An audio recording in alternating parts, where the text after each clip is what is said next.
হেই everyone, সবাই কেমন আছো? আশা করি অনেক ভালো আছো। আমার আর একটা ভিডিওতে তোমাদের অনেক স্বাগত। সামনে তো পুজো এসে গেছে, এখন তাই রান্না বান্না ছেড়ে আগে রূপচর্চার দিকে মন দিচ্ছি আমি। ফার্স্টে ভালো করে চুলটা টাইট করে বেঁধে নিলাম। বেঁধে নিয়ে আমার স্কিনটা যেহেতু প্রচণ্ড ড্রাই, তাই প্লামের একটা বডি বাটার আছে, যদিও এটা বডিতে দেয়, তাও প্লামের বডি বাটারটা ভালো করে মুখে লাগিয়ে নিতে হবে এবং লাগিয়ে একটু বেশিক্ষণ ধরে ম্যাসাজ করেছি। আমি তো অত ম্যাসাজের টেকনিক জানি না, তবে যেমনভাবে মুখে ক্রিম লাগাই সেরকমভাবেই ম্যাসাজ করেছি। অন্তত 10 থেকে 15 মিনিট ভালো করে ম্যাসাজ করেছি। আর তার সাথে আমি দেখাতে পারিনি ভিডিওতে, তবে একটু টোনার ইউজ করেছিলাম। যখনই হাতটা ড্রাই ড্রাই লাগছিল একটু টোনার ইউজ করছিলাম। এরপর বডি বাটারটা একেবারেই তেল তেলে নয়, তাই ভালো করে ম্যাসাজ করা হয়ে গেছে। 15 মিনিট পরে আবার একটুখানি দিলাম, এইবার একটু বেশি করেই দিয়েছি। এবার ক্রিমটা দেওয়ার পর 5 মিনিট রেখে দেবো। জাস্ট হালকা করে লাগিয়ে রেখেছি, যতটা ক্রিম ঢোকার স্কিনে ঢুকে যাবে 5 মিনিট পর একটু স্প্রেড করে দেবো। তো সেরকমভাবেই দিয়েছি।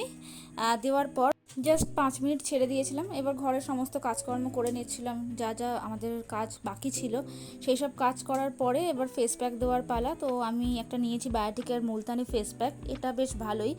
তো স্কিনে ভালো করে লাগিয়ে 15 থেকে 20 মিনিট ওয়েট করেছিলাম, যতক্ষণ শুকাচ্ছিল ততক্ষণে আবার বাকিটা কাজ কমপ্লিট করে নিয়েছিলাম।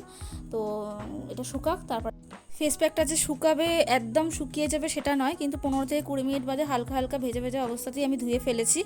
অতক্ষণ রাখা পসিবল নয়, তোমরা যদি চাও তো আধ ঘন্টার মতো রাখতেই পারো, কিন্তু এর বেশি না রাখাই ভালো। তো এখন দেখো বেশ স্কিনটা বেশ পরিষ্কারই লাগছে। তোমরা কমেন্ট করে জানিও কীরকম লাগছে।